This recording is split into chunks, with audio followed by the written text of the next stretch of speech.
In a world where most people watch movies and then forget about them, these brave heroes join forces to watch them again and then talk about them. Join them in their epic journey as they go back in time, a decade and beyond, to revisit and break down films from a vast array of genres. Do these movies hold up over time? Are they classics? Find out on Retro Movie Roundtable. Starring your hosts, Bryan, Frye, Chad Robinson, Dustin Melbardis, Lizzie Haynes, and Russell Guest. Coming now to headphones in your ears. Welcome all you lords, ladies, and knights of the Retro Movie Roundtable, where we watch movies and then talk about them. I am your host, Bryan Frye, and joining me today is my good friend and co-host, Dustin. I didn't have something prepared today to mess up your name, so this is my mess up. I'm just going to say Dustin. I'm not going to... How are we doing today, Dustin? It's too bad the running joke didn't hit today. I would try to come up with something on the fly. Me and our guest were talking hockey beforehand, so we can go Dustin Melbar Niedermeyer. Oh, that's good. Dustin Mellons. All right, that's fine too. And we also have a special guest host here today, coming to you from Toronto, Ontario, in Canada, and the land of the Creeps and Phantom Galaxy podcast. It is your first time special guest, Bill Van Veghel. How are you? Doing well. My cherry has been popped. I am now onto this podcast. I really appreciate coming on. I think I reached out to you guys, said I like listening to your podcast. We set something up, chose something that's outside of the genre I normally talk about, which is awesome, because then I get to spread my wings and get to talk about a movie that I don't think a lot of people have seen. I agree. In fact, I hadn't even heard of this guy or the film, but we'll get into that in a few minutes. Just to break the ice here a little bit, I'm curious, Bill, what is your favorite foreign film? Foreign film? Now, what do you consider foreign? Yeah, that is an interesting question for him. Like a lot of people, I don't consider British foreign. Okay. It is, okay. but it's fairly standard. Let's say non-British European / rest of the world. We'll exclude North America and Britain. I love my Italian horror. Okay. Italian, that's awesome. Italian horror. There's a movie by a director you will know, Dario Argento. Sure. Absolutely. And I might just off the top of my head go with The Bird with the Crystal Plumage. Crystal Plumage. Yes. I love that movie. It's an excellent movie. Yeah. Dustin, what you got, man? What's your favorite foreign film? I did think about this for a minute, but it was easy to go back to my favorite of all time, which we've covered on the show. I was happy to introduce several of you to The Legend of Drunken Master, Jackie Chan. The original Drunken Master is great, and it feels more like it's a foreign film, but the sequel is better. And it was, I think, 1994. Dimension Films put it out. There's several versions of the film, so you'll have to listen to our episode on it if you want to learn the correct way to watch that movie. I had a really tough time with this because foreign films are very much what I'm in the mood for at the time sort of thing. I'll go on a Kurosawa tear, and for 6 months I'm just watching samurai films. My knee jerk, I want to go with Pan's Labyrinth just because that movie blew me away when I first saw it. But I did have earmarked my knee jerk reaction before I really thought about it. Like the first thing that popped in my head was Old Boy. Wow, you're going deep for that one. I like that. Yeah. So that was the first thing that sprung in my mind. Oh, you got to talk about Old Boy. I just watched not that long ago Tetsuo Iron Man. Okay. Have you seen that film? No, I have not. It is a combination of Cronenberg, Lynch, and Japanese craziness. Okay. And it's you could I'd be call down it for horror. all of that. Yeah, it's more like body horror, weird. Have a couple substances of your choice and throw it on. Okay. Well, and it's fitting, the name Tetsuo and body horror takes you back to Akira in '88. Right. I can't think of the name Tetsuo without thinking of some gross stuff with the body. Speaking of gross stuff with a body, there's something I watched not too long ago. That's a great segue. I love that segue. Yeah. Have you guys seen Crimes of the Future? Not me. Crimes Cronenberg. Yeah. Yeah. Last year's. Yep. And the inner beauty pageant. Okay. Yeah. That's pretty good. Dude, I like David, and I like his son Brandon too. Dustin, what's the last? The last movie I saw. Yeah. I just wanted to say I'm pro out there, pro trippy at all times. Give me that. This was. I'll give you guys kind of an example of why I picked this one. So I caught a little bit of Red Sparrow last night. Oh, what'd you think? Well, you know that trope or that meme where your wife only walks in during the most embarrassing part of what you're watching. the one scene where they're topless. That's when she'll walk in. All right, exactly. Or like, your partner looks over at your phone while you're scrolling the exact moment that like a thirst trap comes across the timeline. Uh-huh, That's how I felt with Red Sparrow. I walked in during the topless scenes and then the torture scenes, and I was like, you know what? I feel like I like what's on the screen, but I need to start this from the beginning. It's funny you bring that up because in order to avoid that very same thing, I told my wife when I had to watch Blue is the Warmest Color. I was like, I need you to understand this is the movie I am watching. You may walk in some awkward moments. It's not pornography. Is that one NC-17 or X? I think that one was when it was still X rated, right? I think it's dealer's choice, but it was purely to avoid that because I know without fail she would walk in during one of those scenes. Just reading it for the articles. No, what's funny is my wife just sees it now. She rolls her eyes and goes, "All right, whatever." Used to it by now. Yeah. Is that a nipple being cut off? Yes. Okay, whatever. Make dinner. I don't get it. Don't worry about it. Don't worry about it.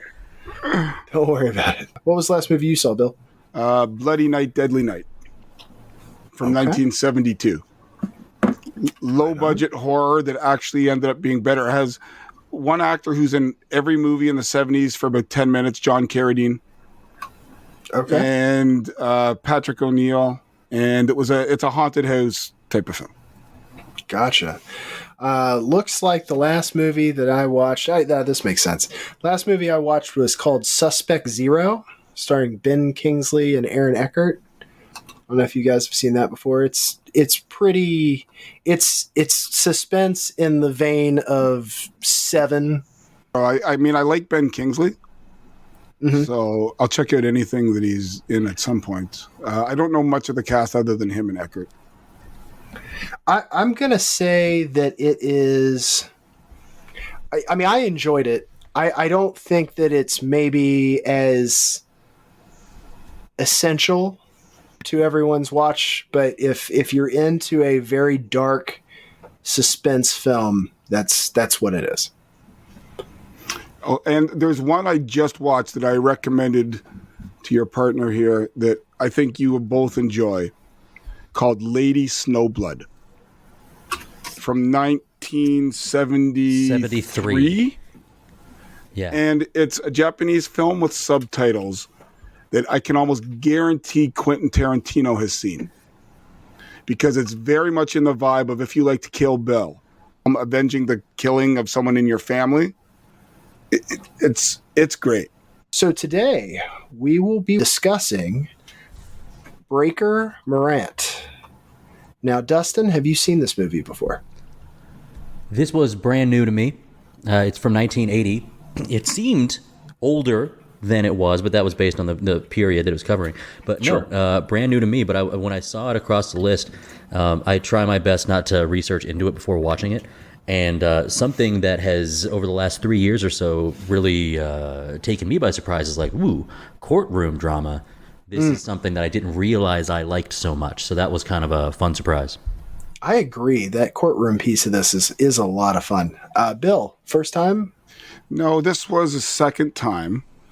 This is one. The reason I chose it, I had watched it within the past year and a half, I think it is, or so. I have a colleague at work who highly recommended it, been recommending it for years. and I finally got around to watching it. And before we kind of dive in, my personal background is I have an honors degree in history. So this was right in my jam. I also have my accreditation as a paralegal. So the legal aspect was right up my jam. I quite enjoy the actors, and I love a good period piece. So I had not seen this movie before either, and I hadn't even heard of it. And I really, this was a very enjoyable film. So now we're going to learn a little bit about it. This movie was starring Edward Woodward, Jack Thompson, John Waters, Brian Brown, Charles Tingwell, Terence Donovan, Ray Meagher, Louis Fitz-Gerald, Ron Mullinar, and Frank Wilson. As Dustin said, it came out in 1980. Its budget was $4.7 million in Australia. Amount gross was $3.5 million domestically. Not a whole lot of stats in terms of its box office. I'm assuming due to its nature. The number one movie that year was Star Wars Episode 5, Empire Strikes Back, so it's performing against some heavy hitters. IMDb rates it at 7.8, and Rotten Tomatoes give it 100%, and audience gives it 91. That's the highest I've ever seen on the movies we've done. So I'm bringing. I was going to say I'm bringing a touch of class. Is that what I'm doing? Okay. Absolutely. Yeah, absolutely. We need guests that know what movies to pick. I would say more often than not, though, we're always talking about how we are against IMDb and we're against Rotten Tomatoes. But no, I'm firmly in line with these ratings. I'm always against the AFI, that's for sure. Right, yes. They're ranking their top 100 or their top 1,000. It's like, don't get me going on IMDb, please. I'll just start blinking and I'll be like, what? It did get one Academy nod for Best Writing, although it did not win. It has one win for a Golden Globe for Best Foreign Film, and it had 10 wins at the Australian Film Institute Awards. Maybe a little Homer bias there. Also got 2 nods at Cannes for Best Picture and Best Supporting Actor. All right, so we already kind of laid a little bit of the groundwork on our background with this film. Dustin, what were you expecting coming in? Well, I did think to myself, this is named after a person.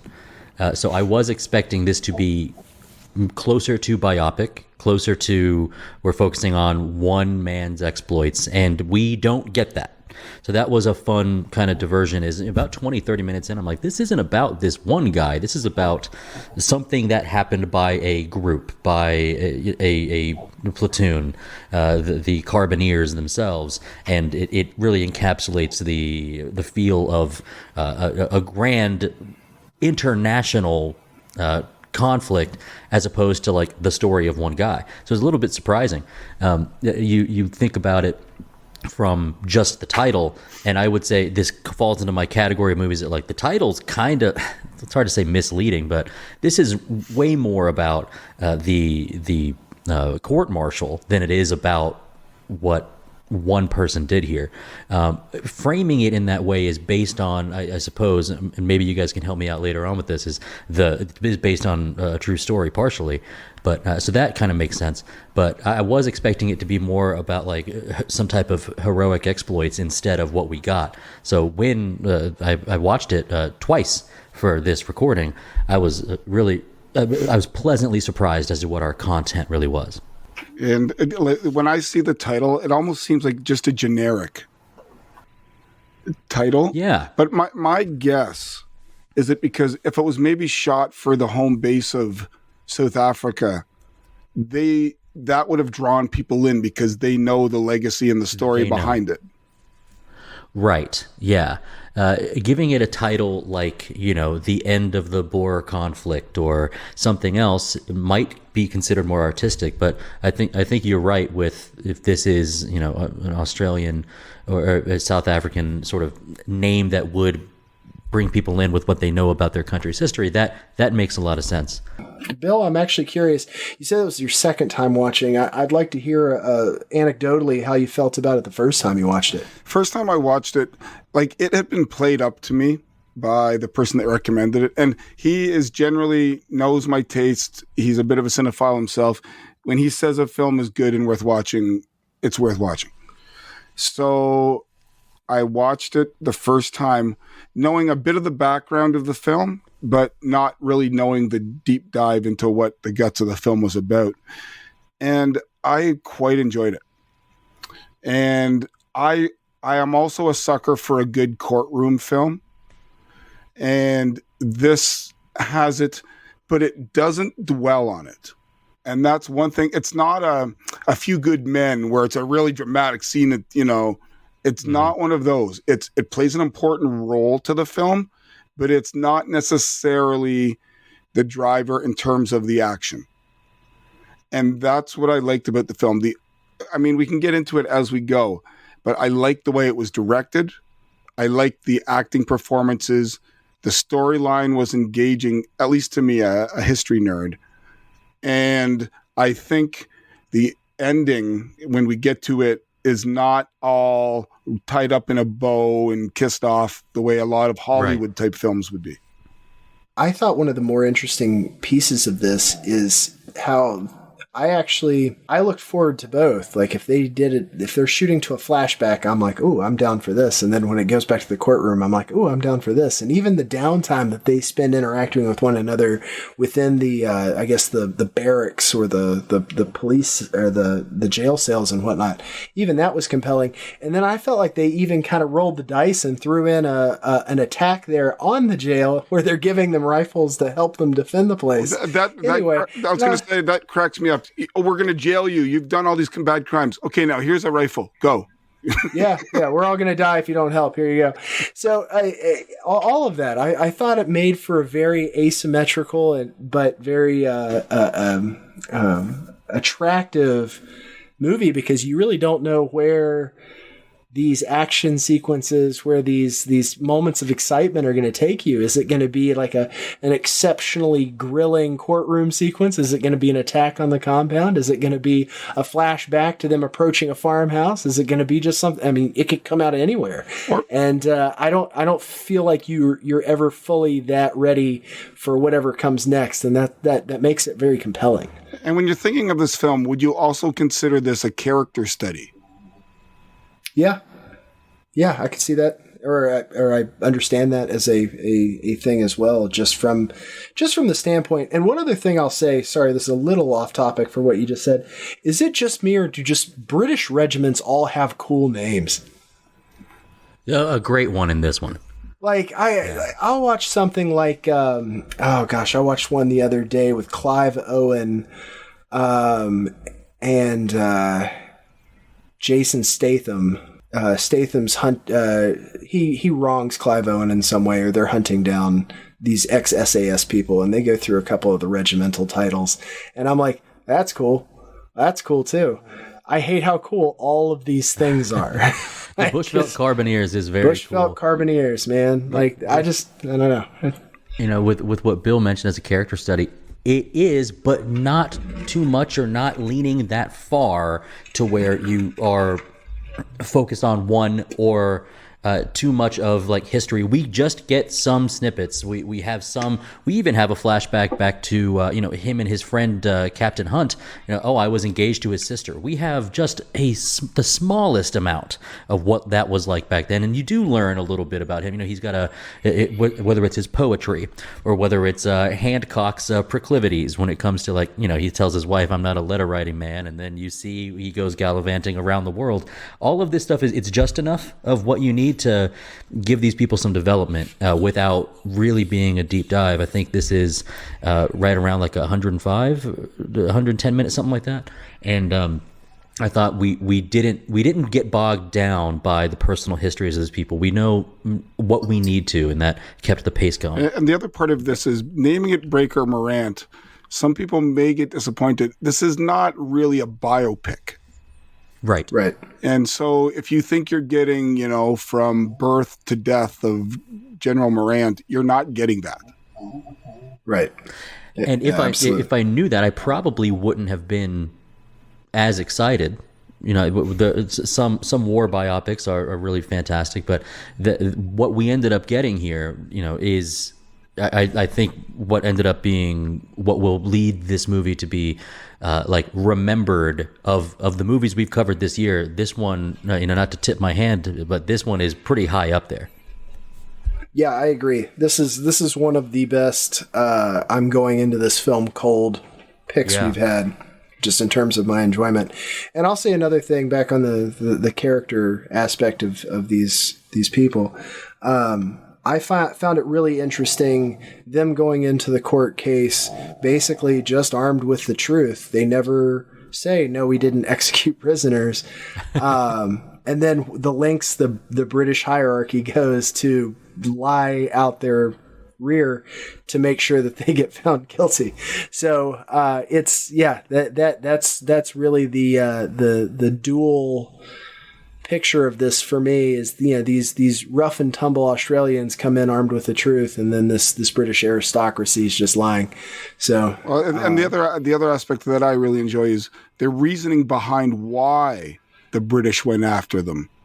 When such occurrences were, I don't know, commonplace is the right word, but it was not a blip. Yet these men were made to be scapegoats, or were they? You got to justify that and come to your own conclusion by the end of the film. And that is revealed slowly to you.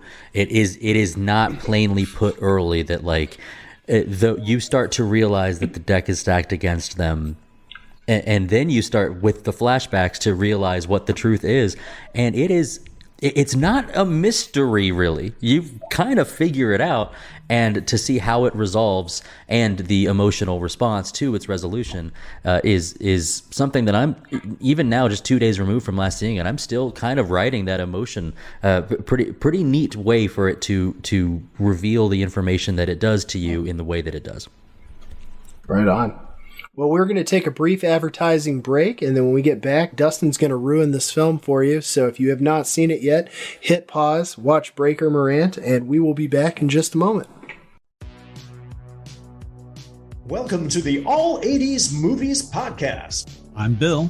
And I'm Jason. And this is the podcast where we talk about the blockbusters, the flops, and everything in between from one of the freshest decades for movies, the 1980s. So whether you're a brain, a jock, a valley girl, or a Jedi, we've got some 80s classics for you. Do these movies stand the test of time? Are we discovering something new? Is there an 80s movie we're finally watching for the first time? Join us each week as we dive into the cinematic nostalgia that inspired and influenced a generation. From the hits to the cult classics, we'll discuss our earliest memories, favorite scenes, fun facts, and our not-so-favorite movie moments too. It's the All 80s Movies Podcast, now available on all major streaming platforms. Please subscribe and happy listening. All right, welcome back. Once again, if you are, or if you have not seen Breaker Morant yet, hit pause, watch the film. Dustin, take it away. The year is 1902, and the Boer War in South Africa is nearing its end. 3 officers with the mostly Australian Bushveld Carbineers have been arrested and charged with murder of Boer prisoners and a German missionary. This company had been deployed to mop up the remaining resistance before everyone can say mission accomplished and go home. But Harry Breaker Morant, the officer in command, Peter Hancock, and George Whitten are court-martialed for these war crimes, defended by Australian attorney Major James Thomas. He valiantly uses what little time he has to dismiss the charges before proceedings begin, but that fails, and we are shown that the odds are weighted against the 3 officers, as the results of this court-martial will be used politically to end the war for good. Throughout the movie, we see in flashback the events that happened that led to the crimes, including the attack that led to Morant's friend Captain Hunt being killed and mutilated by the enemy, his pursuit in revenge of his friend's death, and his cold and ruthless behavior in accomplishing this avenging plot in the theater of a bloody guerrilla-style war. A new war that had been characterized by brutal tactics, yet those tactics now resulting in severe punishment. These flashbacks do little to exonerate the men once we realize that the deck is stacked against them politically, as the highest in command in South Africa is willing to have the Australian men executed to save thousands more lives in further warfare, with the looming intervention of the Germans on behalf of the Dutch needing to be avoided. Even with a brilliant performance of Major Thomas's lawyerly duties, the men are found guilty, with Morant and Hancock sentenced to death, while the younger Witten's sentence is commuted to life imprisonment. In some stunning final shots, Hancock and Morant walk hand in hand to their vista where they enjoy a final sunset before firing squad does their duty. With an 80s specific follow-up on their lives post-movie end, we learn that George Witten only serves 3 years before being released. All right. Well, thank you for that synopsis of the film, Dustin. Let's talk a little bit about the cast. This is a whole bunch of people I'm not super familiar with. Is there anybody in this cast that you really latched on to? Anybody that you've been used to seeing in film, or anybody you really just enjoy? Dustin. Well, it's hard to pinpoint someone before getting to our superlative section. I will also admit that I wasn't familiar with many of these. And that's also because I'm the one on the show who has seen the fewest movies. But there is something about, it's a combo of our cast and wardrobe and just atmosphere, that the time period that it all happens, that the language seems right. Everybody's demeanor as soldiers or as members of this sort of rough and tumble, the Carbineers themselves, everybody seems to fit. Not a single one of these actors is someone that, for instance, if I had been familiar with them, would I have said, this actor fitting into a soldier's role or an officer's role would surprise me. It was more of just like all of these people seem comfortable in this skin. So I'll say that generally about the cast, and I can say that about the supporting cast too, with the we can call it like the military aristocracy with Lord Kitchener and his major, and we can say that with the 5 men who sort of serve as our justices here, is that everybody's role is, I think, pretty well executed by who is in them. We do learn that you have your commanding officer who kind of has this, the movie's named after him, and the historical piece kind of about him. We have kind of young, deer in the headlights style officer that Bryan, I know you've talked about, like people earlier than this, but sort of buying their commission, or maybe it came from their military schooling, why they'd be an officer. You've got Hancock, who is the closest thing to comedic relief and a fun character. So without picking one guy as my favorite, I will say everybody seems to fit, and it seemed authentic to me. I wasn't around in 1902, but it does seem to really fit. It's funny, based on something we had talked about a little bit earlier, I wanted to say I spent so much time trying to find a copy of Breaker Morant's poetry after watching this, and it is an exceedingly difficult thing to find. It gets into a little bit of what Bill said about character studies, that let's talk about Edward Woodward as Breaker Morant. Is it important to this movie that his nickname comes from breaking horses? Well, only in the great shots that we have of horseback riding. Aside from that, really what we get about is a little bit of disillusionment with the world or his life or the war, and we get his poetry.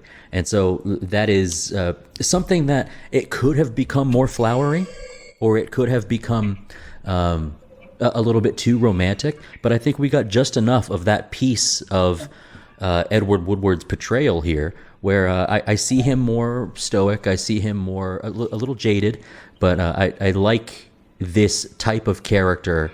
It's very easy to go into tropes, but I think this particular style of leader, imprisoned, awaiting court-martial, was maybe something, he didn't fall into a particular trope, which I thought was pretty cool. Sure. Bill, how are you feeling about the cast of this, their portrayals, and then the characters they were portraying? The cast I found very strong. And 2 of the actors in particular I'm very familiar with. And the first being obviously Edward Woodward. And I grew up when I was 10, 11, 12 watching The Equalizer. And Edward Woodward was the main character in The Equalizer, kind of this off the grid detective trying to solve crimes. And the other film I'm very familiar with him in is The Wicker Man. Oh, yeah. And you guys have seen The Wicker Man? Mm-hmm. And The Wicker Man... The remake. Sorry, yeah. The ending to The Wicker Man, I will argue, is among the top 5 endings of any movie, any genre, period. I think it is absolutely... It is great. It is phenomenal. Great. When he... I won't spoil it for those, but let's just say religious hymns won't seem the same after you've seen this. Yeah, it's hard to talk about the ending of The Wicker Man without spoiling it. So I will leave it. But it's a fantastic film. Now, not to get us too far off, I know that Dustin had said he doesn't mind people diverting, so I went there. That's true. Well, that's because he has to work with me. I'm horrible. I'm Mr. Tangent.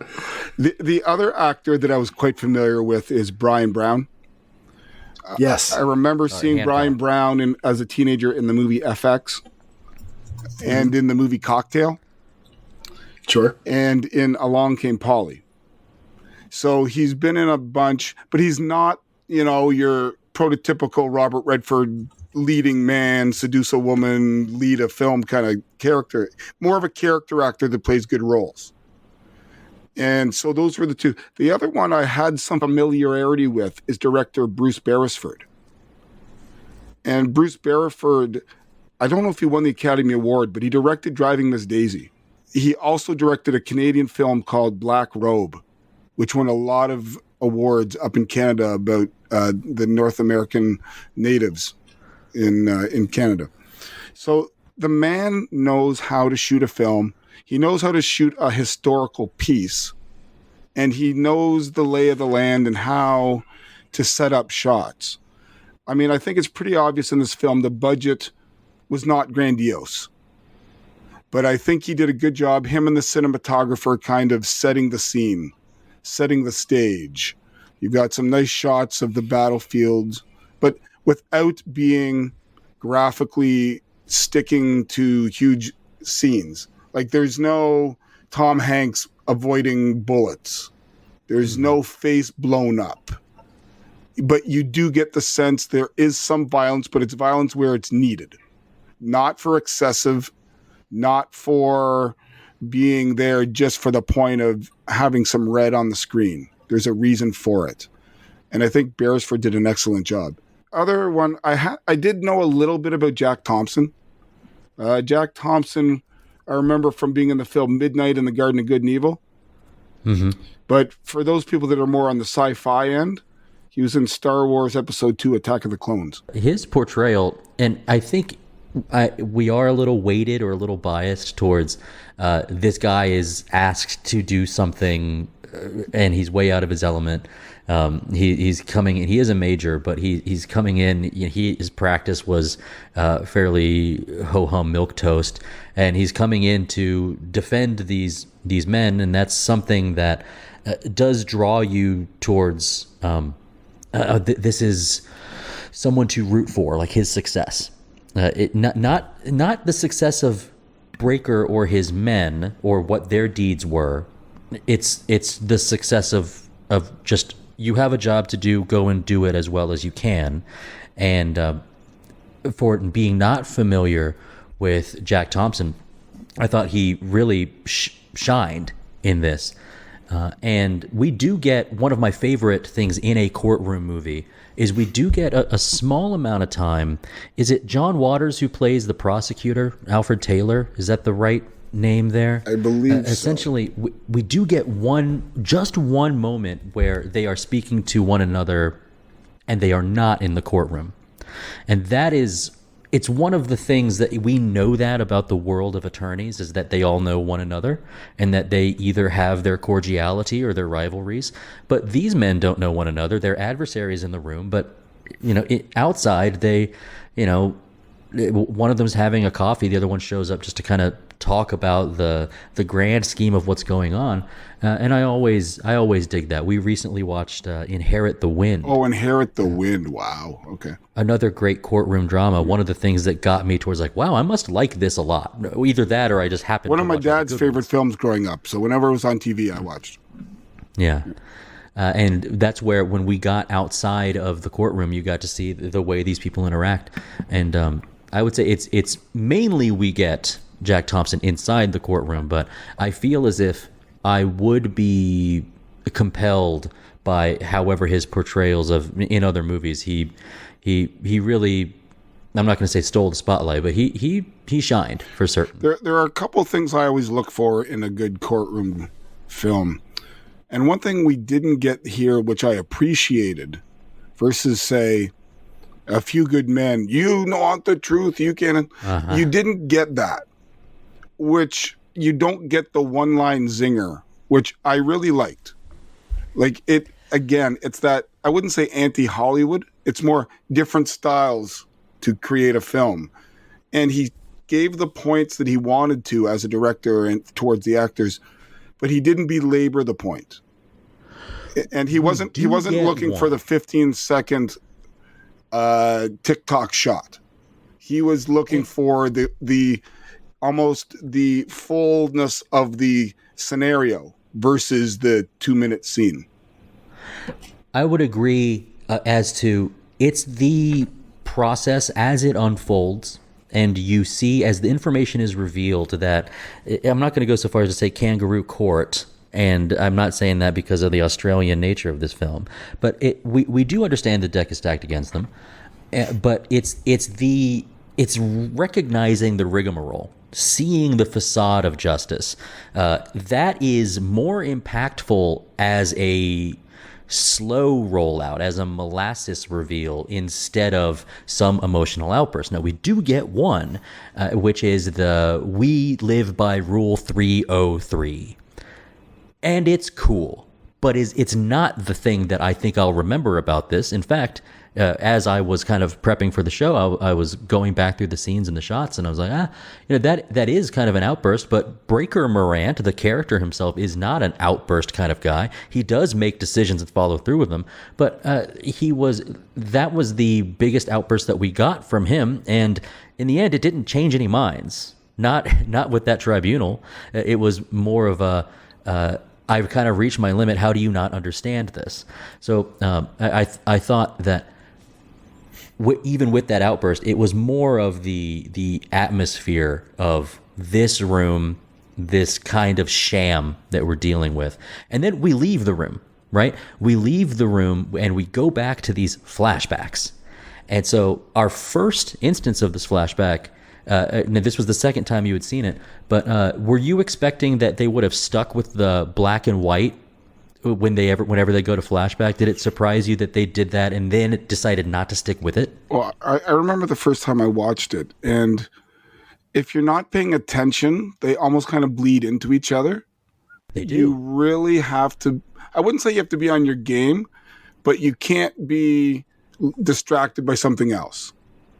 You need to watch it and just keep going to make sure, okay, now they're flipped back. Now they're in the present. Now they're in, 2 weeks prior. Right. So I like the use of flashbacks as an effective tool to tell a story. You have to be cognizant, though. Yes. You can't be drunk. You can't be talking to your wife. You can't be helping your daughter get phone. Ready or your son get ready for school. You have to commit yourself to watching. That's really something that hopefully, dear listeners, if you're someone who likes to do your homework for a movie, you like to listen to a podcast about a movie, then you got to be one of those people that when you turn the movie on, this is what you're doing. You've got one free hand for popcorn, but essentially you are trying to delve in. And this movie, it does allow you to, because the difference in flashback is essentially they're stuck imprisoned for the court-martial, or they're out in the field.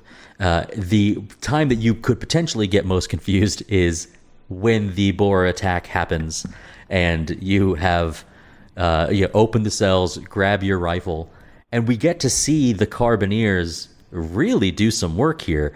I think we had briefly mentioned before the show that this is kind of your surprise action shot.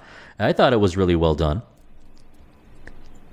Yeah, the one aspect to the courtroom, and a good courtroom in general, that I appreciate is a good closing argument.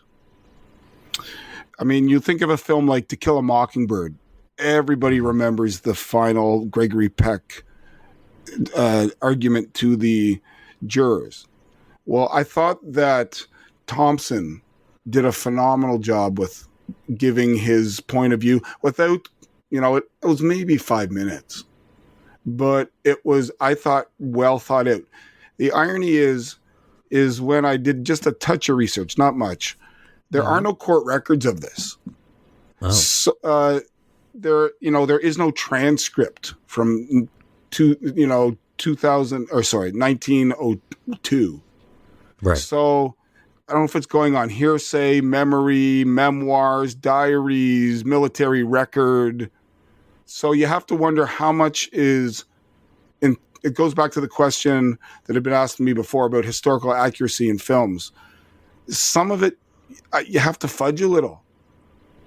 And we know the end result of that is record, but who knows what they said on day 2 of the trial or whatever, Yeah, that I got to say you're on the money with the closing argument, and what we get is someone whose practice isn't in high stakes. What did they say? He's like real estate law or something.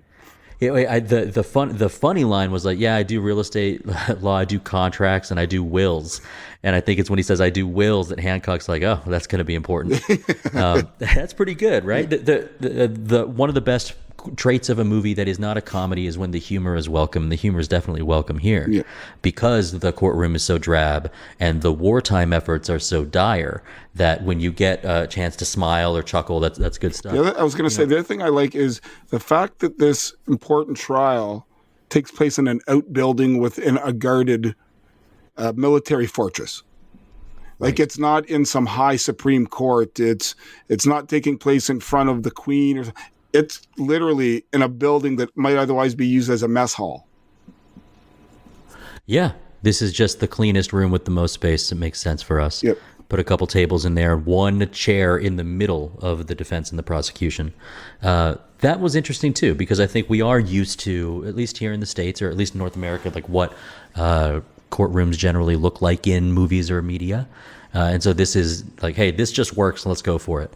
Now, the courtroom proceedings as well, we have a couple of witnesses here. Or we have a couple of people brought on stand, all of them by the prosecution. And then you have Thompson's character, Major Thomas, who kind of has to interrupt and jump in because the tribunal's not willing to give him any time, really. He's just kind of there. It's a dog and pony show. He's there to defend, but not really. They already know. And so we have, of all of the, it's just a short amount of time. Some of them are more important than others. We do have the Boer translator. We have someone who had served with Hancock in the Carbineers before, and they bring him on to discuss his tactics for stopping the Boers from blowing up trains. We have the Lord Admiral, no, that's not it, Lord Kitchener, who is the highest in command of in South Africa. They send his second to come in, and I think his short amount of time on screen, but also a bright spot. His acting. Of these people brought in, which one of these stood out as more important to the story, or maybe your performance? Which one of these witnesses was that really helped move things along? The one I enjoyed was, I forget the character's name. It wasn't Christian Botha, although it was an interesting role. Was who's the actor? Was it Ray Meagher? The one that came... Ray Meagher was Sergeant Major Drummond. Who was the one that came on and was talking about the tactics, and he's no longer in the military? That's right. You know what? Even after 2 watches, it's hard for me to get all of the details. But there was one who was brought in by the prosecution to basically slander the character of Breaker Morant. And essentially, he almost impugned the prosecution. He was not a strong witness. Right. And his moral character came into play just as much as Breaker's did. Correct. And I think, had the trial have been on the fair limit, like even ice on either side, I think that might have been their downfall. You've just brought up something that I want to take a little time on, which is, I think frequently in courtroom dramas, or when we're dealing with someone on death row, or we're dealing with a crime, that we do seek the morality, or we seek the side that they're on, the side of good for all, the side of good for some. We do look for that as audiences, and I have members of my family, I have friends who occasionally will side with someone because of the organization they're part of, as opposed to the morality that they actually have. Tell me a little bit about, in this movie with Breaker Morant in particular, but let's talk about all three officers. We do learn about their morality, and we learn the truth through flashback. And I think this is a rare occurrence where it's like, you see that these guys are guilty. Well, I was going to get into this later in the podcast, but there is some debate within Australia.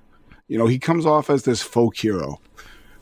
There is some substance to the fact that he was not a nice man. He may very well have been guilty of what is accused of him.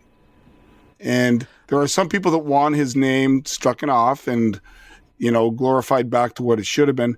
But there are a fair chunk of people that think, at least a significant minority, that believe, no, he got what was coming to him.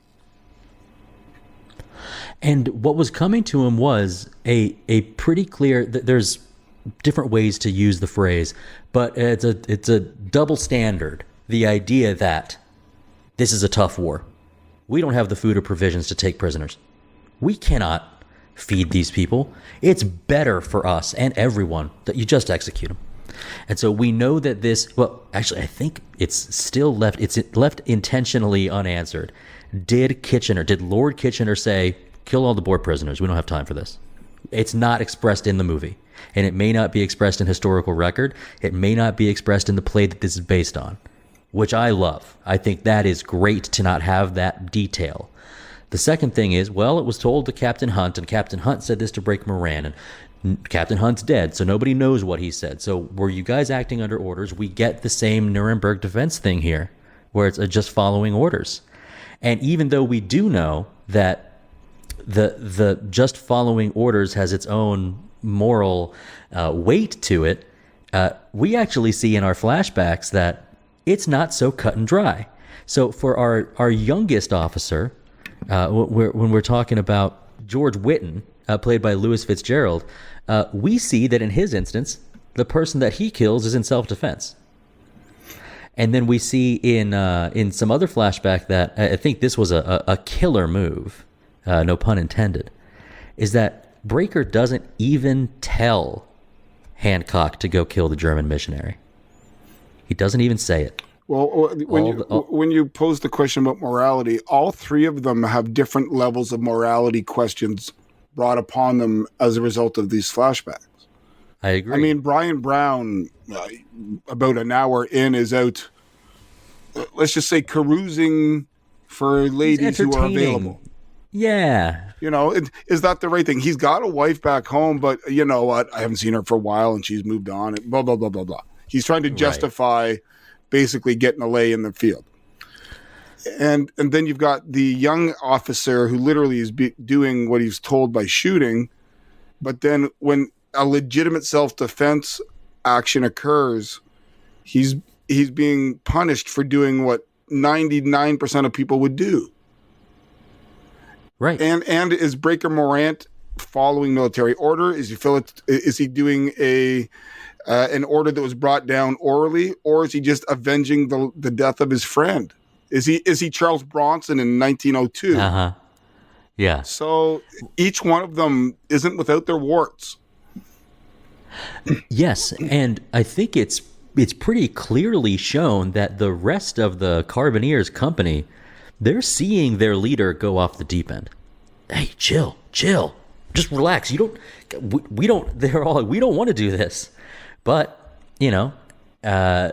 the chain of command you gotta follow, and I think it's really nice to be presented with a movie where once the information does get to you, boy, there is no white knight to this. And the way that they accept their actions and their punishments kind of wraps it up in a way that's like, yeah, when you mentioned they got what's coming to them, they did, and they knew it too.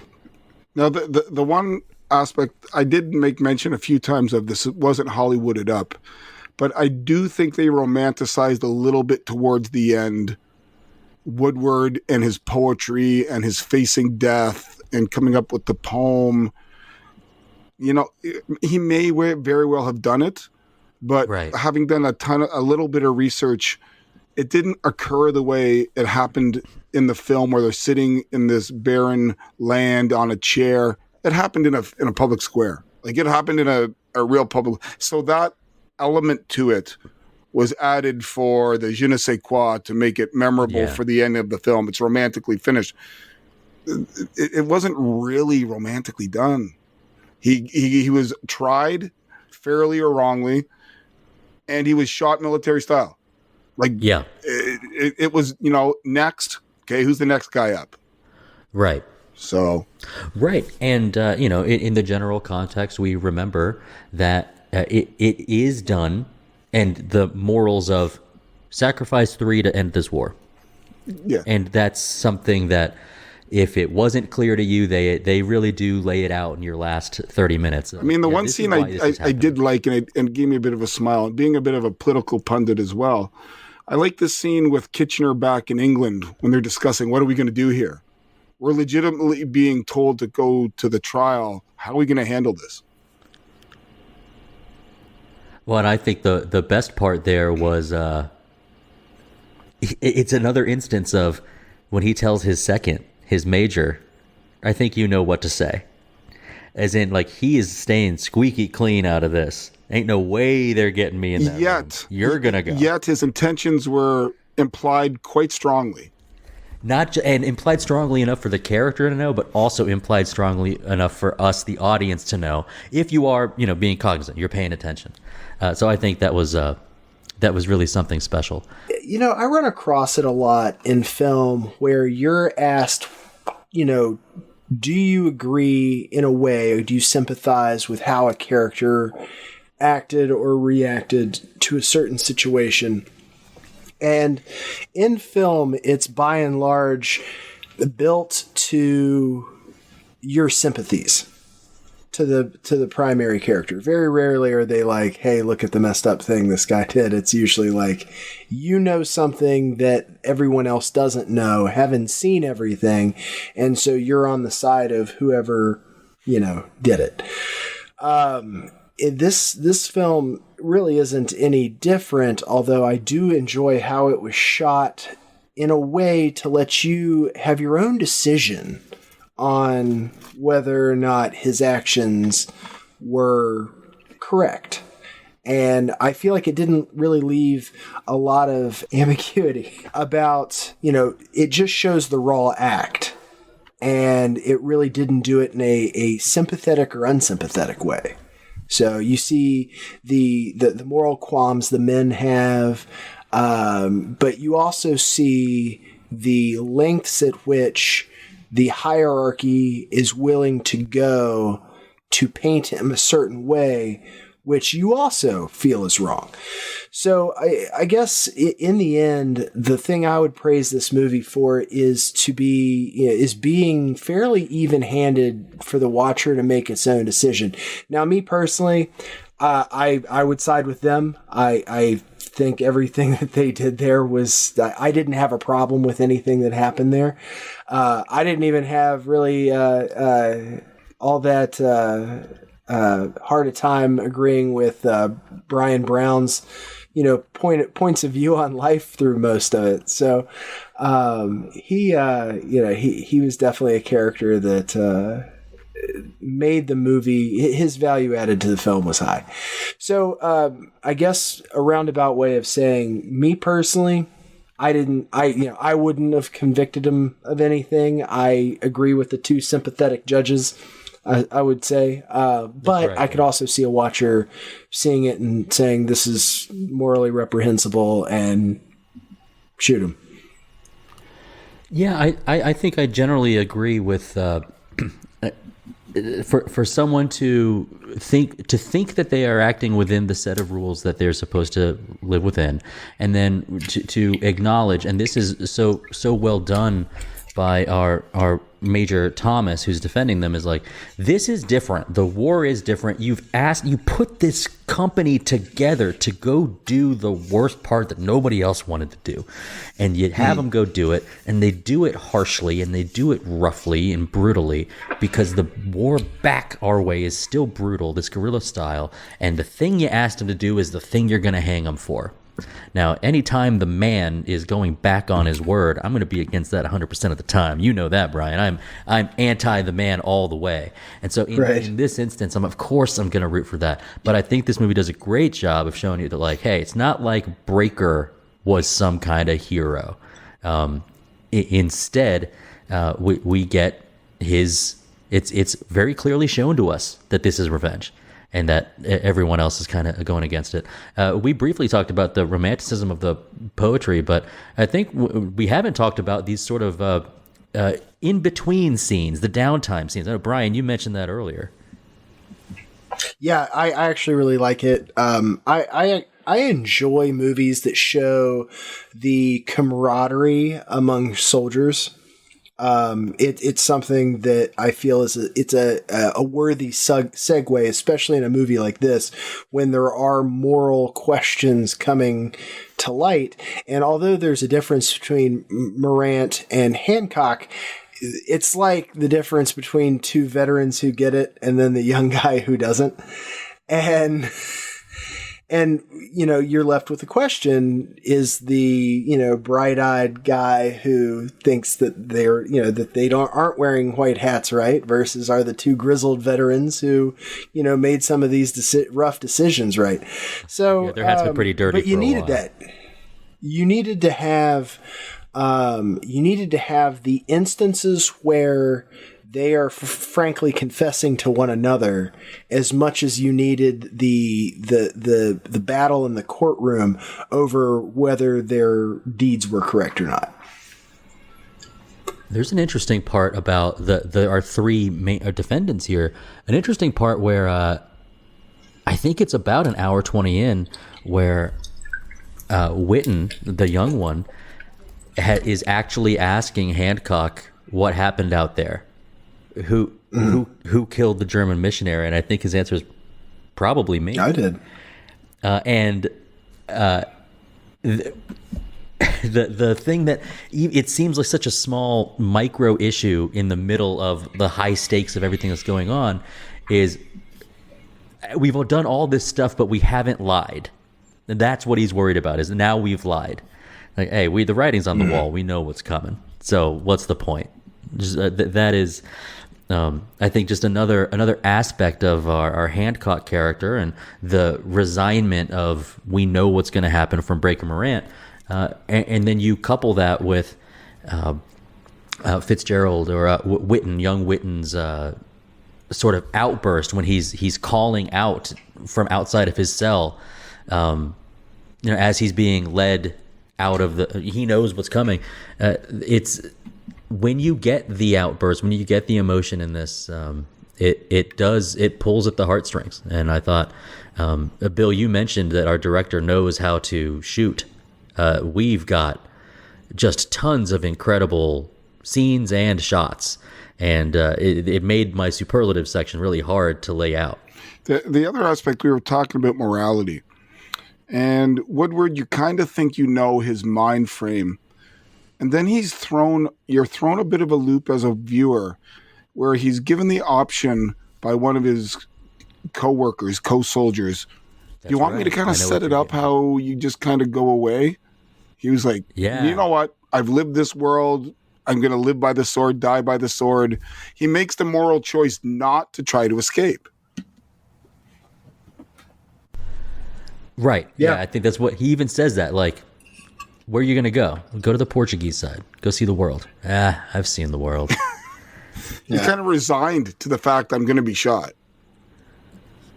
And perhaps within his own psyche, whether you're rooting for him to make it or not, there was a moment there when I said, maybe he should take that.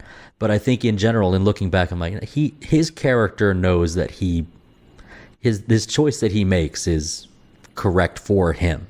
Whatever fate is willing to deal, he'll accept. Yeah.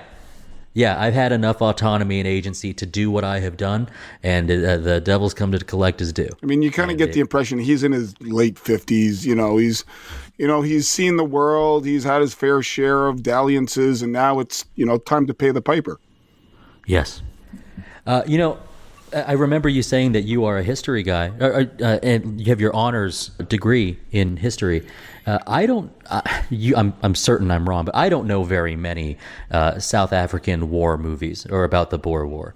So this is something that was a little different for me, which is a nice change of pace. We've seen enough World War I and World War II movies. I'm on record on the show saying they've never made a bad World War I movie, but this sort of time period and atmosphere, I think it was a welcome change. If this had been something that was a little more well known, like our larger conflicts or our more like historically popular conflicts in terms of focus of media, I'm not gonna say it took it away, but I think it has its unique place. It's like this is even just involving like an Australian cavalry or the Carbineers. I think that is something special about the atmosphere here.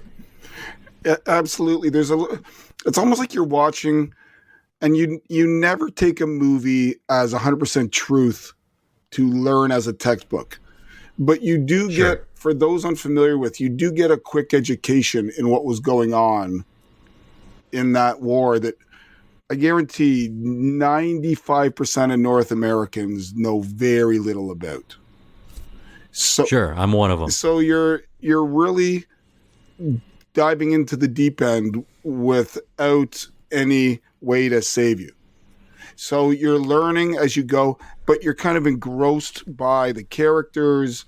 The setting is foreign enough and far away enough that exotic enough. You don't know much about it, and you're there for the story. And I found myself even the second time sucked in, whether you believe it. Whether you think it's a realistic portrayal, whether you think the themes being shown are accurate, you are engaged as a viewer. Did you at all think that the flashbacks we were seeing were untrue? Did you at all think that, is this a decision to show us an inaccurate recollection of what had happened? I think it was at times through the lens of Woodward. Yeah. Because you didn't see a flashback that put him in a negative light. It was either his decision or the circumstances surrounding what was happening that made the decision. And so I think that's important. I think it was shown, interestingly enough, though the flashbacks were thrown through his light, but the film itself was going against him. Yes, I would agree. And so again, it leaves, if you're an educated viewer, an uneducated viewer, and I don't mean that the viewer isn't educated, just familiar with the war in South Africa, you're still left with your own decision. Do you think it was against him? And do you think he made the right choice at a given time? Yeah. And it's following the chain of command or saying like, this is what's approved and this is what we're going to do. It's still, that can sometimes make it seem like it's the easy choice. Like I'm just doing what was told. But I think what we see from our reactions from our soldiers and the rest of the Carbineers, and what we see from like some of our members of the tribunal, is that even the protocol choice is difficult. It is difficult, but that's cool. Put your head the other way. If you're Witten and you say no, and the whole lineup of soldiers say no to shooting, there's repercussions on you. So he is literally following orders, and that's, a stamp of, I'm just a mouthpiece. I'm literally a gun piece to their orders. but you really don't have a lot of choice. Yeah, insubordination in that aspect, it could lead to a worse tarnishing of your legacy than lying about what happened in war times, people killing one another. And I think the soldiers see what's going on around it. If I don't shoot him, I'm going to be ending up in that pile. Right. Right. Or if I end up complete insubordination, then I might end up hanged in public square, and that my family name is ruined. That's right. You're shamed, your wife, your mom, whomever. And so, I don't envy somebody in that situation. Well, and it's also great to get, when you talked about our character development earlier, we talked about like our character story is with young Witten here. I think he's talking to his two older comrades while they're shaving in the cell, and he's like, "Yeah, I enlisted because I believe in the Empire," and you can just see they're rolling their eyes. Believe in the Empire, do you? Yeah, okay, sure, yeah, that's gonna really work out for you, and in the end, to see how this.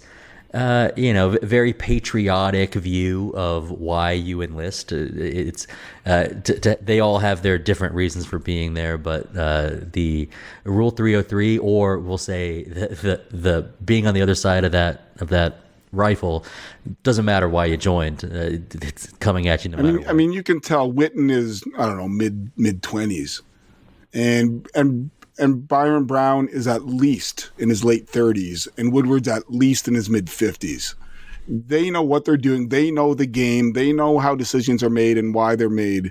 Whereas the other one might be a little bit more wide-eyed and naive, but he still has his own thought process. Yeah. Something must guide me while I'm here. Yeah. And now the question I'll ask to you, do you think Woodward was a father figure to either character?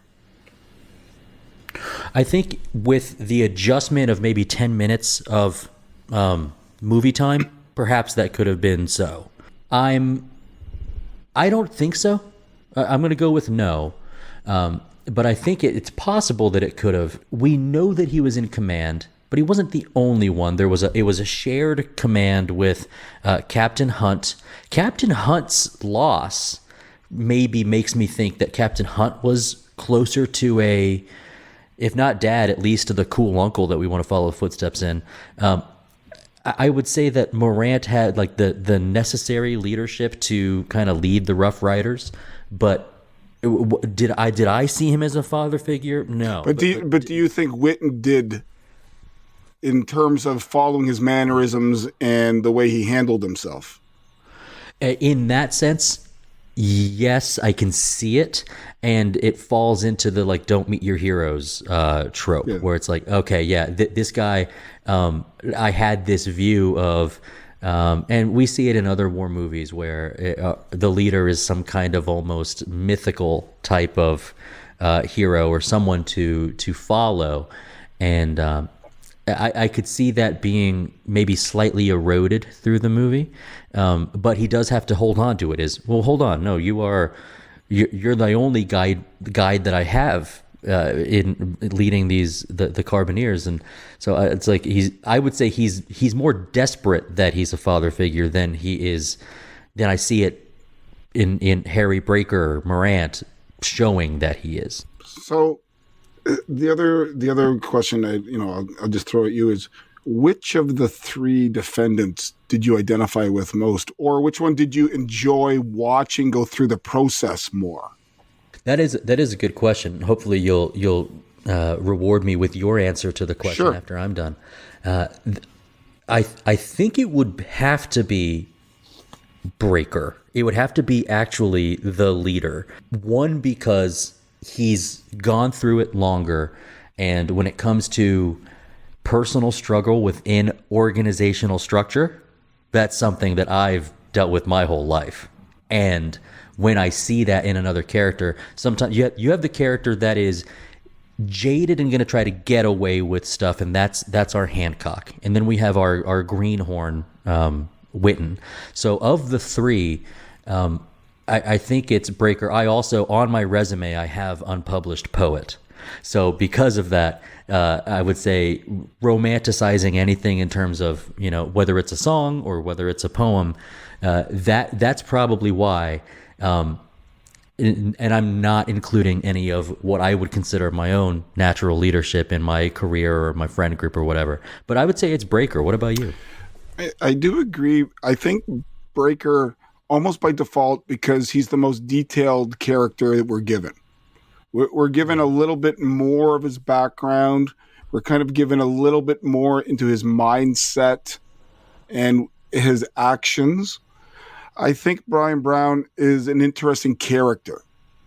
I think he's a fascinating. He's almost that wild buck who you go to the bar with. You know it's going to be a good time, but you're not quite sure how the night's going to end. Yeah. That's him. Yeah. When you get to Witten, you're getting more of, I wouldn't say stooge, but I would say he's there to play the role of that character. You don't, for a guy that's being the third guy in that trial, you really get very little insight into him. I agree. And I was always curious, they spent a lot of time. One of my criticisms of the film, if there can be one, is I could have probably cut about 10 minutes. And some of, I was going to say some of that. I love a tight 90. Yeah. And it's not that I'm against film for the sake of, if you need it, you need it. But I think some of the flashbacks, went a bit on the longish side. If you cut 2 minutes off each flashback, you've got your 90 minutes. To change your question a bit more, though, if I had to identify with any of the three, I would actually change it. Could I identify with any of the four? Because I do consider our Major Thomas as sort of part of that side. And Major Thomas's duty to defend the people where the deck is stacked against, that is something that I think a lot of people would want to say they identify with.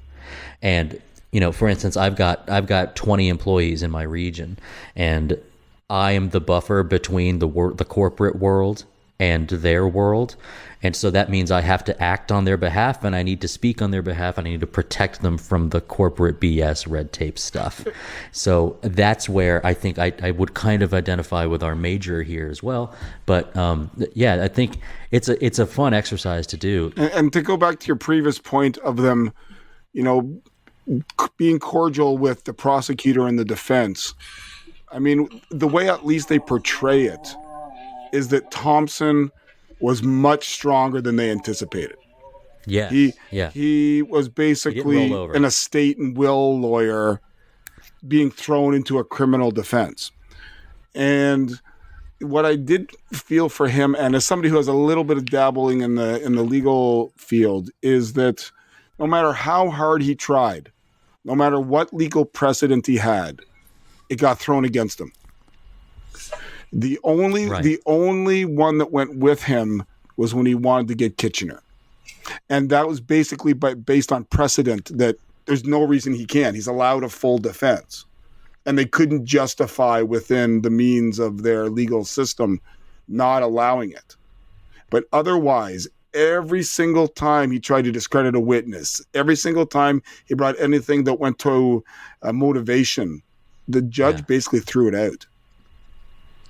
Yeah, and the more that happened, the more you saw that, like, wow, is there any avenue where it could win?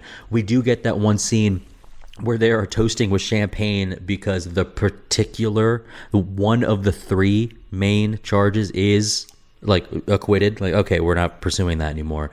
I was watching this with my friend, and my friend was like, well, what just happened there? I'm like, well, they're still all on the hook here. But they're celebrating because they did get a little minor victory there. And the thing is, if you're in that situation, any minor victory may be enough to boost your morale.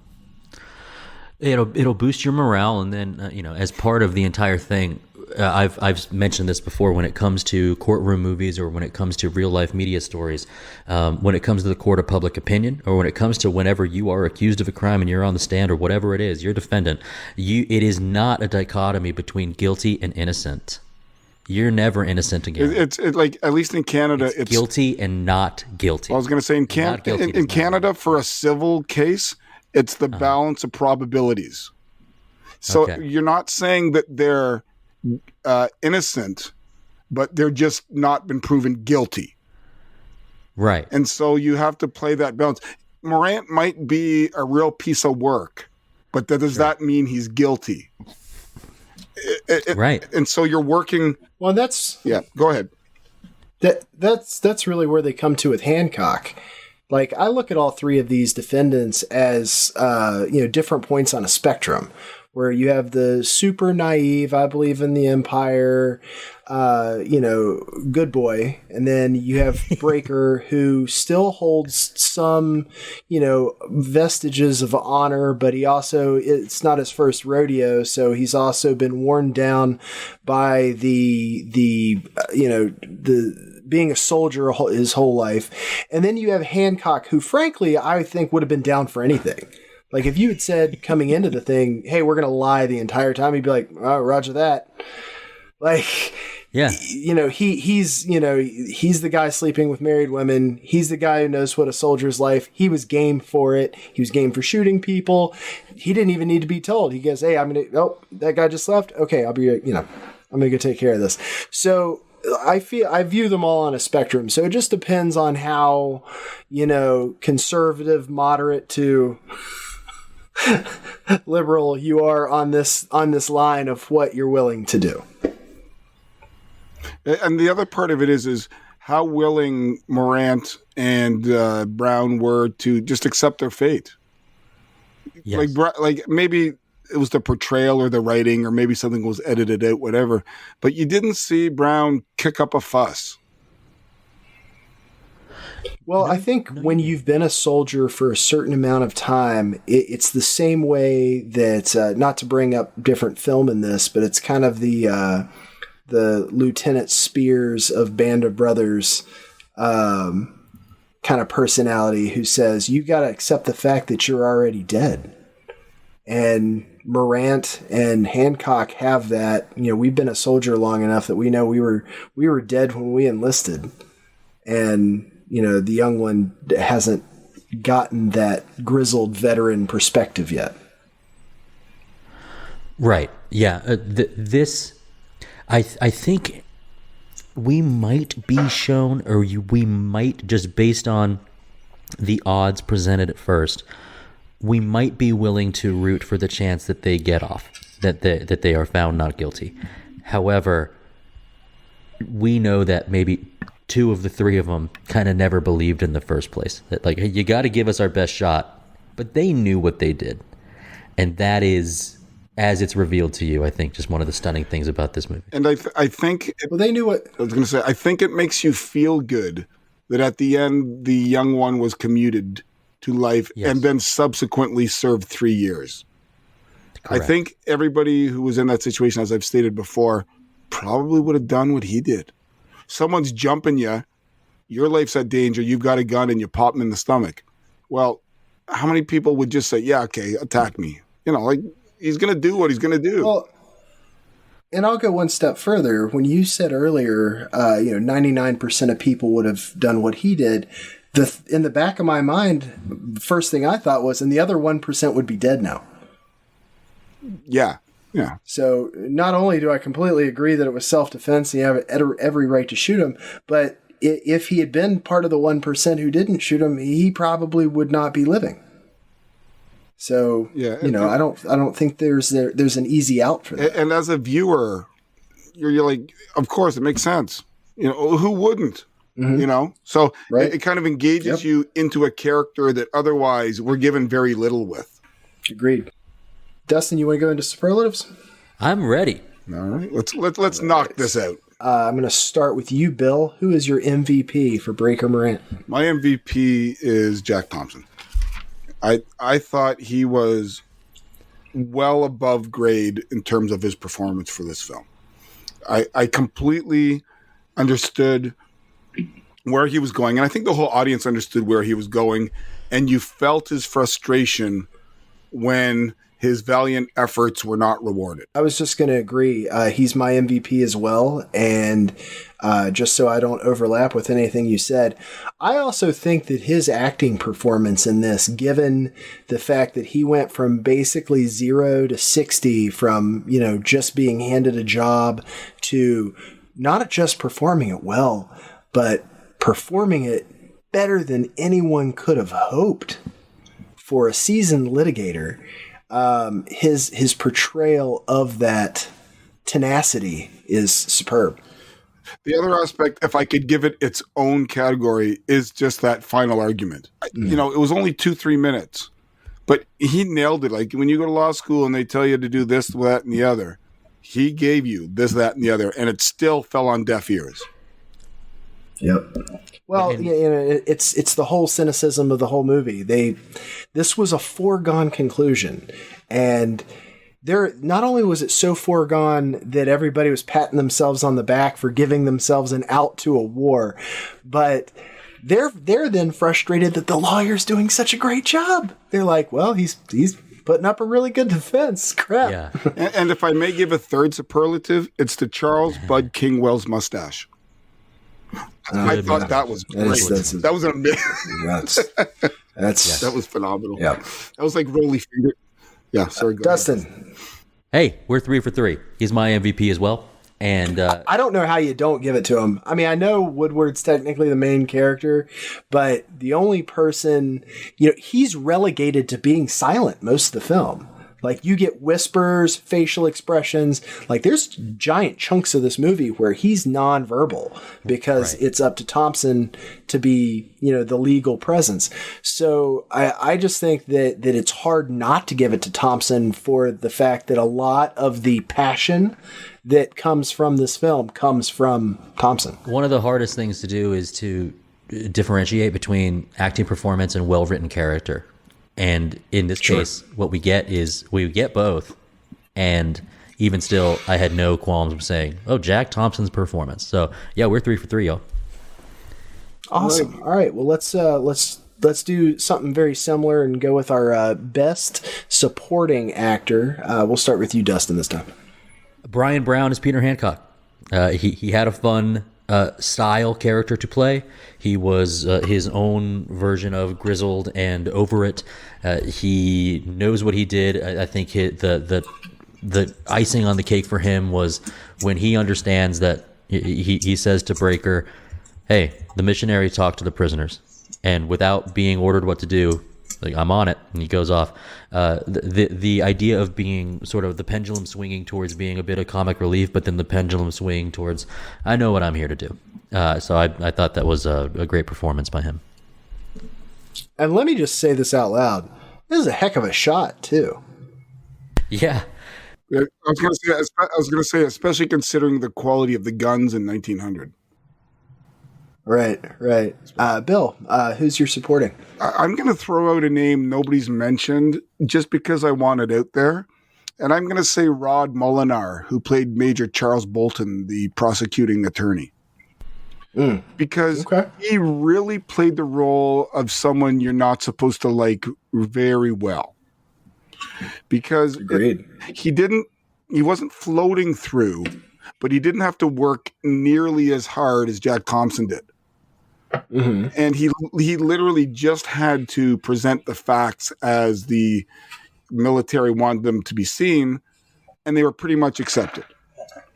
And that scene we were talking about where he was talking with Thompson about trying to do some negotiations, and maybe your country of Australia isn't going to be seen in the best of light if you continue with this.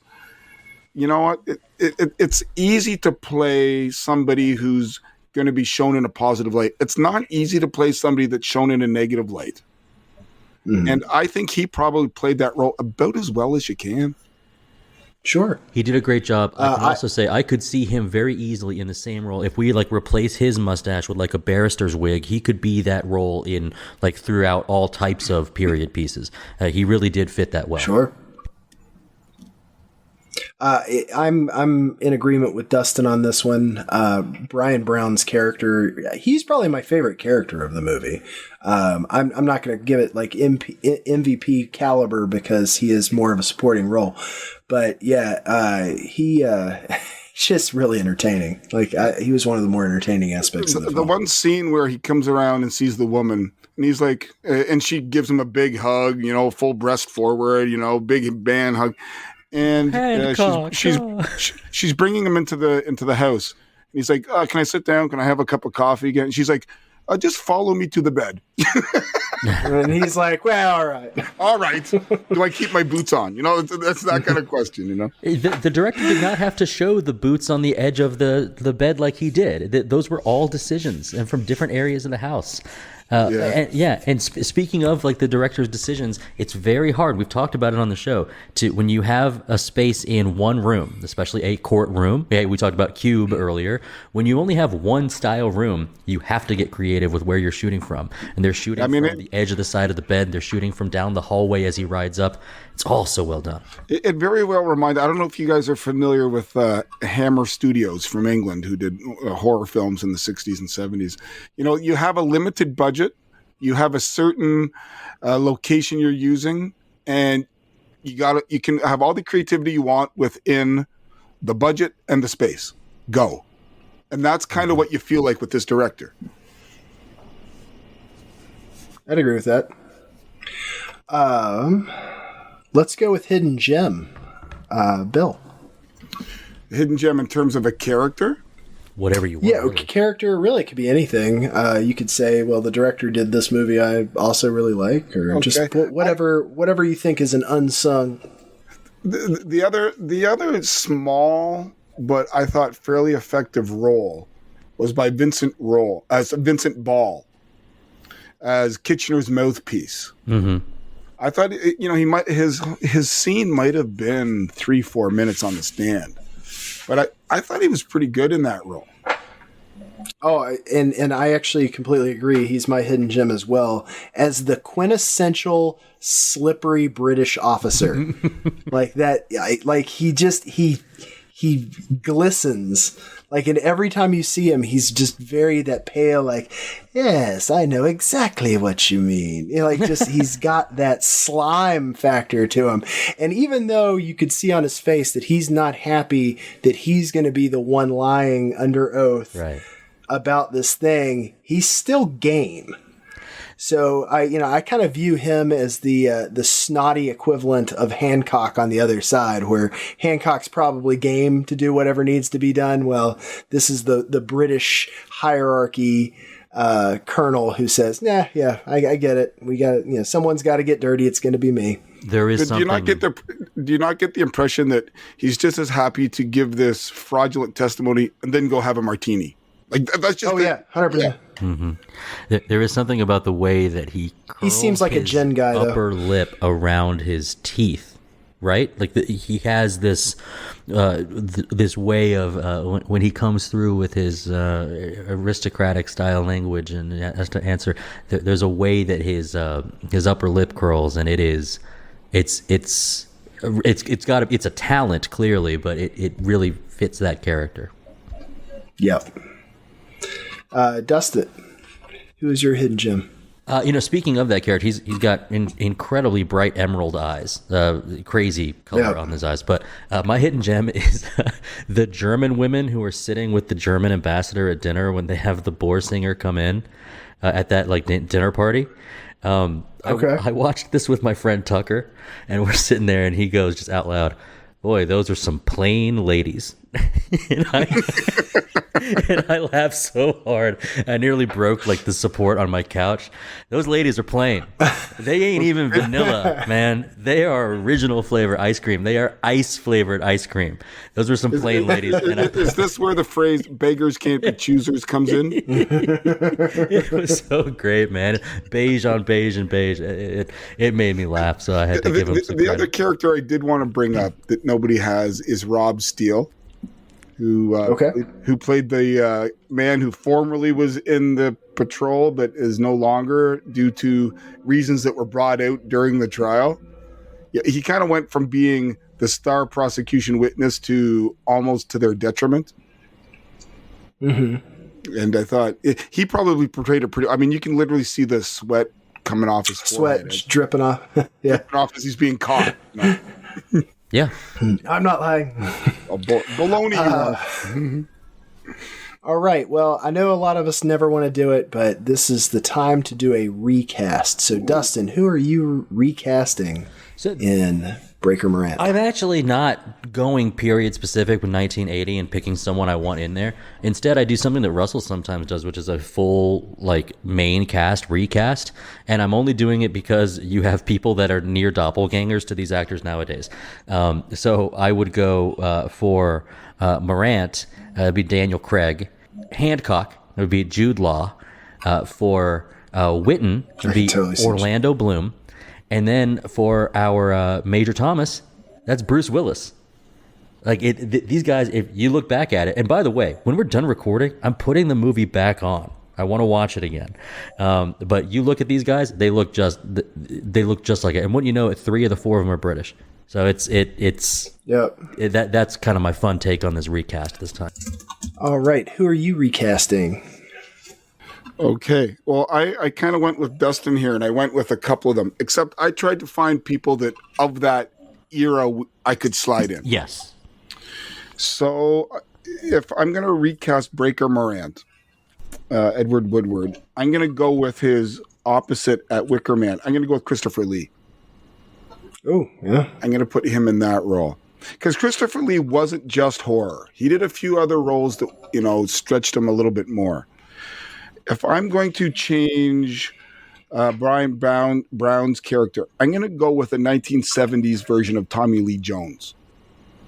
I think he's kind of got that tenacity, that little slightly off kilter. Like if you've seen Rolling Thunder, his character in Rolling Thunder towards the end is very much Bryan Brown. If I'm going to change Jack Thompson as the lawyer, I'm going to go with Donald Sutherland. I think he is, I think, my all-time favorite actor. He's so diversified, and he can deliver a role.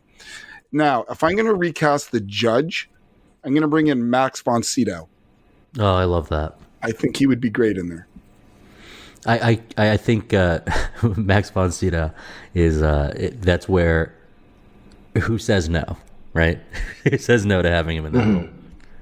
I mean, you go from Max von Sydow doing the classic roles to having him in Strange Brew. Like that just shows his stretch of movie roles. It was a good list. I only did a single on this one. I just felt like this movie needed Peter O'Toole. Oh, so I plugged him in for Lord Kitchener. I just could see him being that. Well, you know what to do. Fine men like yourself can figure it out. I'll send you instead. This is the kind of movie that needs Peter O'Toole in it. The other one I considered in this vintage is, instead of Tommy Lee Jones, throwing in a 1979's Jack Nicholson. Like One Flew Over the Cuckoo's Nest, Jack Nicholson. It's funny you bring that up because I watched The Shining right around the time I was prepping for this movie. And there was a point in time where I had to pause this film and pick it back up later. And I was in maybe 30 minutes into the second sitting of it. And I was like, I thought Jack Nicholson was in this. And it was only because I had been watching The Shining recently that I had basically in my mind plugged him into the film, and I was like, who was he? And I was like, no, you just watched The Shining, idiot. But I mean, that kind of, Jack Torrance, Cuckoo's Nest, that slightly off kilter that, again, the buddy you'd love to go to the bar with, but you don't know how the night's going to end. That's Jack Nicholson. All right. Well, so let's talk about best shot here. We'll start with you, Bill. The one that will stick in my mind is the finality shot where they get killed sitting on the chair. Overly dramatic, yes. Historically accurate, no. But will it stick in your head? Yes. Damn right it will. Oh, yeah. And that's the role. That's the one I'm going with. I had something sort of similar. I really appreciated the shot looking off into the sunrise. Oh, right afterwards. Right. Yeah, that was, it's weird to say something that was actually after the culmination of the film, but man, I just thought that, another day's coming, this happened, it left me with a weird feeling, and I just thought that was oddly impactful for a closing scene. Now, First closing picture. I was going to say, Bryan and Dustin, did you think the overlay of Morant's poem at the end, did that add a layer of cheese or did that add a layer of authenticity? Let me cut in here and say I actually have something on that a little later. Oh, okay. We will keep that in untouchable. My best shot is right around that same time as you guys, which is it's actually the walk to the chairs when these two men who know that they are, moments away from their end. It's only natural. They reach out and they hold each other's hands as they walk towards it. Like hey, this is the last touch we're going to have. And the other thing I like about that scene, or dislike, depending upon your point of view, is how bloody calm they were. Yes. You didn't see them squirming for their lives. Nope. You didn't see them say hello to my wife for me. You didn't see them sweat or cry. It's, guys, make sure your shot is straight, Yeah. Don't cock it up. Yeah. Yeah. Well, that's because the crying or the emotional outburst that happened from Witten, and then adding on top of that is Hancock denies the blindfold, and my friend who watched it with me was like, "Oh, that's cool." He's like, "No, I need to see this." That was pretty neat. And I'll toss one other thing on top of all that because, you talk about going to your death and, knowing it and everything. Well, this is another man that had your back. There are worse ways to go out than with someone you called friend, that you had drinks with, that you fought alongside. I mean, it's kind of something close akin to, dying in battle with the same guy. So this is something that you'd kind of factored into what is likely to happen to you anyway. So it's not so bad. And the other aspect of that is it's going to be a clean shot that's done within 30 seconds. You're not suffering. Yeah. So it's like, get on with business. I mean, the whole scene about them watching them make the boxes. The boxes. They're a little too short. They could have at least met. Yeah, I love that. They could have had the sense to measure us. Well, they probably never had anybody complain. And then I think you hear Woodward kind of like, what difference does it make anyways? We're dead. So yeah. All right, let me take some time to find a new best quote because could have had the decency to measure us first was mine. Oh, I thought it was going to be the poem. I thought that's why it was untouchable. No, it's something else different there. So now we'll move on to best scene, Bill. Best scene? I don't know.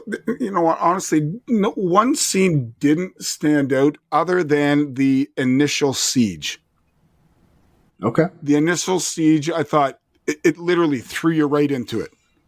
If you knew nothing about the battles, if you knew nothing about the Boer War, this threw you right into the war right away. And then when you get the later explanation that these were kind of rogue, what was left of the Boers, and it made more sense to me. Okay. I went with Thompson just eviscerating the witness. The best part of a quintessential courtroom scene is just a key witness getting torn apart. And I don't know. I really enjoyed that part. Dustin, how about your scene, man? It's hard not to do the final scene. But I had mentioned twice the importance of Hancock sort of taking the subtle direction that essentially anything could happen for that minister on his way to whatever city he says. Like, hey, it's a dangerous road. Anything can happen out there. Oh yeah, he talked to the prisoners. That understanding between our two characters and between our two actors, we know that they're tying up a loose end, and then you do get the snipe of that minister who, whether he's a spy or not, like it doesn't actually matter because they did it. But I think that scene kind of showed you that if you were leaning that these two were at all in the morally right or that they were to be rooted for, that you could say, yeah, they knew what they were doing. So that's my best scene. Well, the other question is, did either of you two feel sorry for the minister? Or is that, considering his action, that's what's going to happen? I think that I fully accepted that he was a spy in my head based on their they talked about it enough. Conversation about it. Yeah, well, it was the thing where he's like, look, I don't want you to talk to those prisoners. You talk to the prisoners. He's a spy. Like, I understand that leap. Mm-hmm. Yeah, well, and there was also a bit like they didn't like each other anyway. I don't know. I did not feel sorry for him. All right, Dustin, how about you give me your best wardrobe and makeup moment? I thought the wardrobe was incredible for the entire movie, actually. But I will say that there's a moment, just kind of a comedic moment for me, where there is someone using the latrine, and somebody else is waiting for him to finish, and he's got his combat cover like still on. I thought that was kind of funny. All right, wardrobe and makeup, Bill. I will agree with Dustin in terms of, I thought the attention to detail in not just the wardrobe, but the facilities, the housing, the accents. I thought whoever did their historical research for this was bang on. You almost felt like you were in 1900 Pretoria. So Gotcha. I would say, as a whole, like, what impressed me the most, honestly, were their military uniforms themselves, particularly when the lawyers were sitting around talking. I mean, people's lives are on the line, and he's wearing the same thing that he'd be wearing if he were having dinner. Like, it gave you that sense, that aura of being there, and the military really is a job, regardless of what task you're assigned. Sure.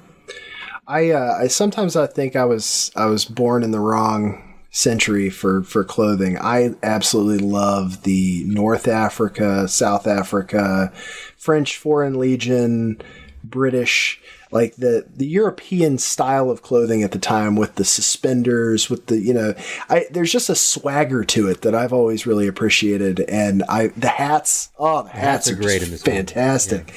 Yeah. It's that, almost like a Gallipoli feel to it too, where you just got that look. So, which is coincidentally the next film you're doing, right? Gallipoli. Right. So yeah, I just, super dug it. I thought they did a great job as well. And moreover, I just appreciate that style of military dress anyway. All right. We are now up to change one thing. Dustin. There's very little I would change about this movie. And now we get to what was brought up before. I like the voiceover for the poetry at the end, though I do understand that it leads into cheesiness, or however you were going to kind of put it in that sense. So I just called it a layer of cheese. So what I think with that cheese layer in our 7-layer dip of this movie, what I'd like instead is actually to lean into the cheese. And instead of it being Woodward reading his own poetry as we close the movie, instead it's Witten reading this out loud at some kind of war memorial. Like it starts as Woodward's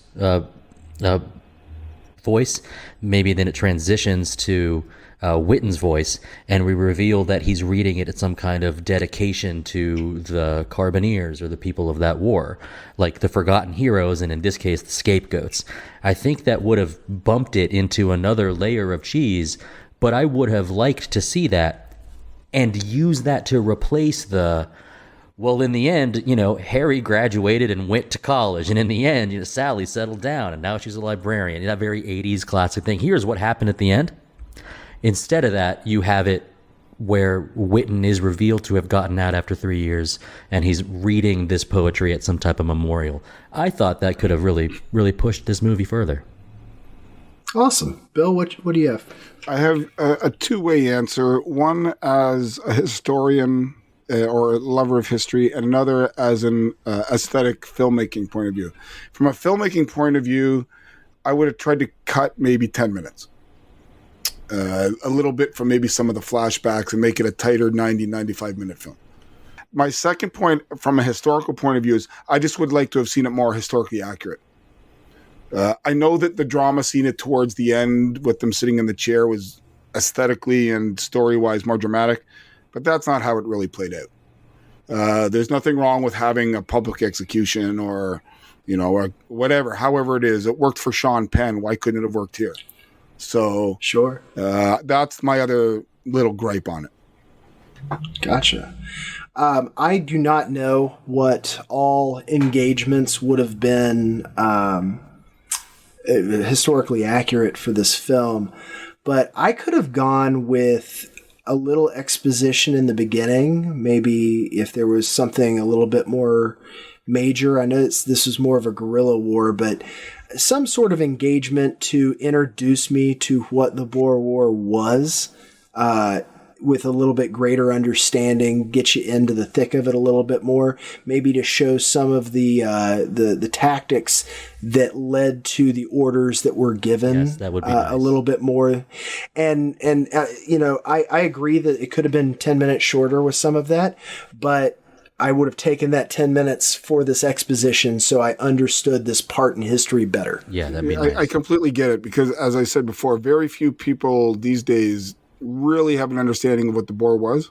So, it's not one of these, let's give a 10-minute overview of the war, using real footage, but maybe a little blip of, in 1899, this happened, and that law, this and that. So it could have been a 30-second little blip, at least giving you a bit of a preface. Yeah. Oceans are now battlefields. Oh, man. Canceling the apocalypse. The last thing I had in my notes is, would you consider Morant a hero, an anti-hero, or an enemy? All right, it's a good question. I'm thinking. Out of those options, I'm going to call him an anti-hero. But I would almost go with a third option where I would call him a pragmatist hero, where, although there may have been some revenge underlying his actions, if he had not been as close to the captain as he was and still did everything he did without them using his closeness to the captain, then it literally would have been a military decision to hunt down and kill the enemy who had hit them first. It's a counteroffensive, if you will. So if you take, I was going to say, or is he just Charles Bronson with a military uniform? Well, but see, he's never doing any of this, like, kick down the door. Like, he's doing it with everyone else. Like, I don't feel like they made any point outside of him and Hancock, getting out of their cell and being tossed a gun. I never got a vibe in this movie that he is this, I am a more superb soldier than all the rest of these guys. He just is doing his duty with that sort of lethal efficiency that comes with veterancy. And so I never felt like they were putting him above anyone else, except that he is able to remain sound and, coldly focused on being what a soldier has to be. Now that you've said that, I can't answer with any of your options. He's just an officer. He's not a hero. He's not an anti-hero. He's not a political officer. Like he's a lieutenant. A guy that did his thing, and did he do it a little brutally one time? Yeah, or even a couple times. War is brutal. Yeah, like he's an example. He like there's no statue. If there is, maybe I understand, but like he was just an officer. Like that intelligence guy that he was working with, that's like, my job's kind of boring. It's like he's like corporate officer, like right. Like, and Breaker Morant's more of like renegade officer. But even still, so he's just doing what he thinks is realistic to do in that role at that time in that situation. And that's it's the difference between. I think everyone can kind of can get with that, can identify with like, yeah, I could see myself doing that, or ooh, he didn't do the right. Like it's easily for any audience member to identify whether they served or not. He's a soldier's lieutenant. He's not an armchair officer. He is in the field. He is a combat officer. Yeah. I mean, I think I was going to say, I think he did what most soldiers would have done. or does he have a little bit of Dirty Harry in him? He's got a little bit of Dirty Harry in him. Absolutely. I don't think he's afraid to tap into that. But again, when you look at war, I think you got to be, Dirty Harry, but not, I don't mean it in the star of the show frame of reference. Just you have to be capable of extreme violence at any given time. Listeners of the show and future guests of the show, take notes, because Bill asking us these questions and having us ponder in real time, I'm loving this. Yeah, you've just gotten to the tip of the iceberg there, buddy. Well, yeah, but our shows don't go 6 hours, Bill. That's true. That's true. We're going to take our last swing here at a superlative with best quote. Bill, what is your favorite quote in Breaker Morant? My favorite quote, the one that made me literally laugh. There once was a lad from Australia who painted his ass like a dahlia. The color was fine and likewise the design, but the aroma, woo, that was a failure. That's good. That's good. I don't care how many times you see that film and you want that humor. There is your humor. Right. Dustin, favorite quote? It was the could have had the decency to measure us first, but there was another one, and I generally don't go biblical with it, but he asks what he wants on his tombstone. I actually do want an epitaph. Oh, what is it? The epitaph, yeah. And a man's foes shall be they of his own household. That's pretty poignant. That was heavy in this movie. Yeah, pretty heavy. I liked it. My quote was also a Hancock special, and it's, well, they say a slice off a cut loaf's never missed. Yeah, good. Talking about sleeping with a married woman. I teared up a little bit laughing at that one. I was just like, what? I had never heard that before. I mean, this is one of those films that, yeah, it's dark, it's grim, it's whatever, but it's got lots of humor in it. That was hysterical. They say a slice off a cut loaf is never missed. and gosh, let's just say she was no shrieking Violet. Right. She was very, very proactive in that engagement. Right. Oh, God, it was great. Bill, tell us a little bit about where else we can hear you. Well, you can find me if you like. Well, first, before I get into that, thank you very much, Dustin and Bryan. This was an absolute blast. And the fact that I can talk about films that I don't normally get the chance to spread my wings with, I love it. If anybody is engaged or has actually just put up with listening to me talk, you can find me on Land of the Creeps, which is at landofthecreeps.blogspot.com, and all your podcatchers, Apple, Spotify, etc. And we do a deep dive into horror films across the board, from silent films till last week. And we have very general topics. We have audience engagement, and we're pretty lighthearted. So Land of the Creeps. Phantom Galaxy with my friend Nathan Bartlebaugh is out there. If you type it in the Google search, you'll find it. And I am also a contributing member of Horror Movie Podcast with a cast of characters. I specifically do reviews on films found on Tubi. Oh, cool. Oh, right on. So everybody out there, engage with us if you wish. If you want to contact me, I'm easy to find. It's an absolute blast, and I hope your listeners are not turned off too much by my ramblings. Not at all. This has been a blast. Let's give this a rating, 0 to 5 star, using half-star increments if you wish. Dustin, what are you rating Breaker Morant? I was surprised with my expectation of what this movie was going to be. I relearned that, courtroom drama and the direction that is required to make what you're visually seeing and the pace of it feel like it's not just the weight stacked against you, but it's kind of a slog for everyone. And is justice really happening? And all of this, and then our flashbacks to a war that I don't know anything about. And is the character a hero or anti-hero? All this stuff. I'm surprised to say that this is a breakaway. 5 stars for me. And I'm going to watch it again, and it's going to be one of those to where I don't want to explain a single thing about this movie for when I recommend it, because it's going to get recommended. Hey, pick up this movie, watch Breaker Morant. And what's it about? Just watch it. It's 5 stars from me, guys. Right on. All right, Bill. 0 to 5 stars. 0 to 5 stars, I give it 4.5. And it only comes down to, I am very difficult to get a perfect score from. I tend to be, I'm an elementary school teacher, and I'm a tough but fair marker. So I think 4.5 is excellent, but I can easily twist my arm, give me the odd substance and I can make it a 5. Sure, absolutely. I'm much like you, Bill. I'm very selective in my 5-star drops. I gave this a 4, and I'm also the obstinate one that refuses to use half-star increments on the podcast, just because it just seemed indecisive in my head. So I gave this a 4. This is easily rewatchable. This is a really entertaining movie. And best of all, I love being taken off guard by a film I've never seen that I really enjoy. So thank you for suggesting it. Absolutely had a blast watching it. Dustin, are you ready to pick a movie for next time? You got it. And this upcoming week, we are going back to 1999, no matter which one you choose. So we're going to start with option number 1, Virgin Suicides. A group of male friends becomes obsessed with 5 mysterious sisters who are sheltered by their strict religious parents in suburban Detroit in the mid-70s.